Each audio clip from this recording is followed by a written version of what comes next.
ఆంధ్రప్రదేశ్ రాష్ట్ర అసెంబ్లీ ఎన్నికల ఓట్ల లెక్కింపు కొనసాగుతోంది. పలుచోట్ల టీడీపీ అభ్యర్థులు ఆధిక్యంలో ఉన్నారు. కుప్పంలో టీడీపీ అధినేత చంద్రబాబు, రాజమహేంద్రవరం రూరల్లో గోరంట్ల బుచ్చయ్య చౌదరి, మంగళగిరిలో నారా లోకేష్, పూతలపట్టులో మురళీమోహన్ ముందంజలో ఉన్నారు.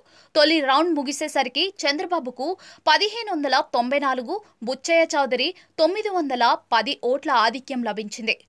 జగ్గంపేట అసెంబ్లీ స్థానంలో జ్యోతుల నెహ్రూ, రాజమహేంద్రవరం సిటీలో ఆదిరెడ్డివాసు, తిరువూరులో కొలికపూడి శ్రీనివాస్, చిత్తూరులో గురజాల జగన్మోహన్ కు లీడ్ వచ్చింది.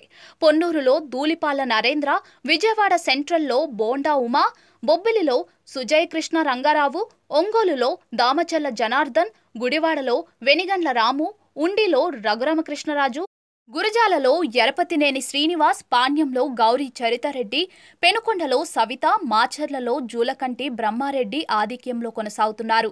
పాలకొల్లులో నిమ్మల రామానాయుడు, విశాఖపట్నం తూర్పులో వెలగపూడి రామకృష్ణబాబుకు లీడ్ వచ్చింది.